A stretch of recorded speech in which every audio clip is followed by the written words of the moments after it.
This is the house of Allah. We need to always be attached to it, come to it, help bring programs to the masjid, good things to happen in the masjid. All of this is part of the people that Allah protects under the shade of the throne of Allah on the Day of Judgment, because the masjid is the what? وَأَنَّ الْمَسَاجِدَ لِلَّهِ. The masjid is the house of Allah. And this is something that we as Muslims have to have in our minds.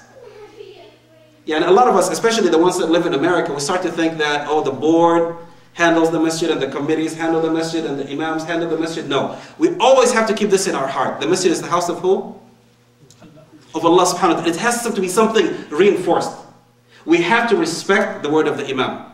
We have to respect the word of the board. We have to respect the words of the committees and the different organizations and the rules and regulations and everything that they have. This is no doubt. This is part of our religion, that we respect the authorities that Allah has put before us. But the point that I'm making is the masjid is the house of what? Of Allah. We have to have that in our minds. And we have to have that love and bring people to it. In a very interesting story that happened is that one day, Amir al-Mu'mineen, a long time ago, the Khalifa, he got into a very big argument with his wife. And then he made a very big mistake. He made an oath. He said, لو نمتي في ملكي فأنت طالق. If you sleep tonight in my kingdom, you're divorced. He swore. He said, if you sleep in my kingdom today, you're divorced. Amir al-Mu'mineen back then owned all the way from up until down in Yemen, north up until past of Iraq and the areas around Iran, east all the way to Pakistan and that area, west all the way to parts of Spain. In any direction, it takes over 7 to 10 days to get out of his kingdom. He said, if you sleep tonight out of my kingdom, you're divorced. So no way out of it. She has to sleep in his kingdom, she has to be sleeping in kingdom today. She's divorced. What happens? We talked about men should not square with that divorce thing just a few days ago. Now, a few minutes later, the argument went, the anger went, they're both happy, everything is back to normal. He remembered the oath that he made. So what does he do? He goes and calls the closest imam. He said, Imam, please give me a fatwa. Me and my wife got into this. He said, well, Amir al-Mu'mineen, you got yourself in a big trouble. Your kingdom is so big, there's no way out of it in less than 7 to 10 days. So your wife is divorced. But now they're back and they're happy, so he calls another imam. Imam, please get a way out of it. He said, Allah, your kingdom is so big, and unless you die or something, but your kingdom is so big, she's divorced. He called about 7 of the biggest imams. Then he went to one of the scholars, one of the greatest scholars in that area, which was one of the students of Imam Abu Hanifa, one of his favorite students. He came to him. He said, I swore by Allah, I will divorce my wife if this and that and whatever. He said, no problem. He said, what do you mean no problem? He said, tell your wife to go and sleep in the masjid. The masjid is whose house? Is it under the kingdom of the Khalifa? No, it's the house of Allah subhanahu wa ta'ala. He says, let it go and sleep where? In the masjid, because the masjid is not your house or my house or nobody's house. Fi buyutin adhin Allah. This is the house of Allah. Buyut Allah subhanahu wa ta'ala. So we have to have that attitude with the masjid. When we come to the masjid, we're not coming for a person or for a position or for a board or for a committee. We're coming for the house of Allah. We have to have that love. We have to have that affection. That's why we're motivated to come to the masjid. Tayyib. The first category under the shade of Allah is what? A person at that young age of motivation and power and everything in this world is right in front of them, yet they choose to be straight in the path of Allah. Now that they're in the path of Allah, they want that rest area to strengthen themselves, they come to the masjid. Now comes the third area. When you come to the masjid, you're going to start meeting people that are not from your country, that are not from your culture, but you love them. Wallahi, there's some brothers that you love. You don't even know their last name. You don't even know their families. You don't know if they're rich or poor, but you love them. You love them for the sake of what? Of Allah subhanahu wa ta'ala. So the third category of the people under the shade of the throne of Allah subhanahu wa ta'ala are 2 Muslims. They love each other for what? For the dirham, for the money, for the bank account, because they're their boss at work, because this? No. They love each other for what? The sake of Allah subhanahu wa ta'ala. A man came to the Prophet ﷺ and said, Prophet of Allah, this brother is so kind, he's so generous, he's always giving for the sake of Allah, he's always good, he's always praying. I love him for the sake of Allah. The Prophet ﷺ said, Adrikhu, which means rush and tell him that you love him for the sake of Allah. You know, especially us men, with the sisters, it's a little bit easier to use the word more freely that, she could say with another sister and say, I love you, sister, for the sake of... But the word love for us men is just not... So the Prophet ﷺ teaches no.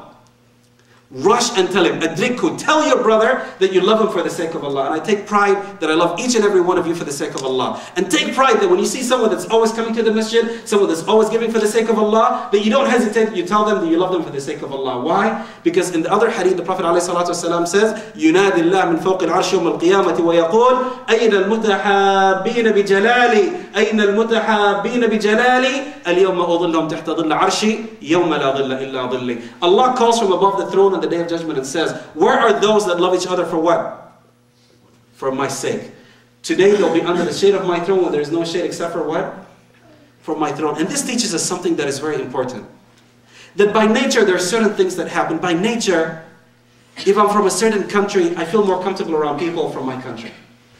If I work in a certain business, I feel more comfortable around people that are in my socio-economic class. And there are certain reasons that people love each other. But we as Muslims need to get rid of all of that. All of those materialistic things, get them away from your way. And we love the person for one sake, and that is what? For the sake of Allah subhanahu wa ta'ala. And this is something, look at the Prophet alayhi salatu wasalam. His uncle, تَبَّتْ يَدَ أَبِي لَهَبٍ وَتَبٍ. His relatives, Abu Jahl. And yet a man from Faris, from Persia, a person migrating from Persia, no relationship, nothing. A poor person. The Prophet ﷺ says, Salman minna ahl al-bayt. Salman is one of my family members. He's from Ahl al-Bayt. The connection is not with our language. The connection is not with our bank accounts. The connection is not with this or that. It's with what? It's for loving for the sake of Allah subhanahu wa ta'ala. And one thing that I want us, especially the brothers that come to the masjid, we need to break this habit. A lot of the brothers from Sudan, what do we do after the salah? I'm more comfortable around the brothers from Sudan. So what do? I go and talk with the brothers from Sudan. And the brothers from Pakistan, we're more comfortable around each other, we speak Urdu, we understand our culture, so we talk more with what? The brothers from Pakistan. And the brothers from Egypt, No, today we want to start this new page. That I make a point today, that more importantly, I want to greet the brother from a different country, not only because of their nationalistic background, because they're Muslim. I want to talk to this brother, not because they're rich, but because they're Muslim. The sister is going to talk to the other sister, not because she works with her or she's friends with her neighbor, but because she is of the same faith, of the same iman. And that is the reason we come closer to each other and we love each other for the sake of Allah. Okay, so number one, we're growing in the path of Allah. Number two, that we come to the house of Allah to strengthen ourselves. Number three, we love each other for the sake of Allah subhanahu wa ta'ala. Number four, do you think that shaitan, that the enemy, Satan, is just going to sit back and say, MashaAllah, look at this brother, he loves this brother for the sake of Allah. Look at this sister, she's always going to the masjid. Look at this, okay, barakallah, keep doing it. You think he's going to sit back and just say, this is wonderful, amazing, the brother's going and he's praying and he's giving charity and the sister is so always helpful and cooking dinners and helping this and helping the community, and he's going to sit back? No! Definitely not. So what is the fourth one? This is an example. A lot of the scholars say this is not necessarily the only scenario, but it's an example. In the example, the Prophet ﷺ reminds us of what? Of a youthful person. It's just an example. A youthful person that what? That is in that age of youthfulness. As if the story of Yusuf ﷺ. In that age of youthfulness, Prophet Joseph, who was in that process of youthfulness and strength and whatever, and a woman comes up to him and says, you can do whatever you want. You can have me in any way. She puts herself right in front of him. What does he say at that moment? There's no witness, there's nobody. He says, Inni akhafullah. Yusuf alayhi salam, ma'adallah. What does that mean? It means putting things into perspective. Some scholars say in this hadith that this is not necessarily the only scenario, but this is an example. It's an example of what? It's an example of when the world comes running to you. A brother comes up to you with a proposal. You can make all this money, or you can buy this house, and you can do this. But you need to do this which is haram, or this income that is haram. And this is where this comes into play.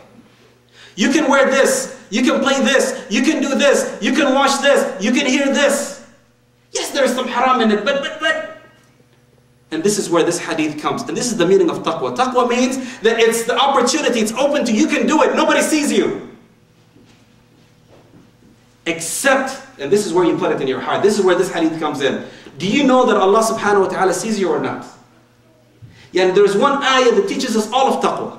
There's one ayah, it's a rhetorical question in the Quran, that teaches us taqwa and being God conscious and being afraid of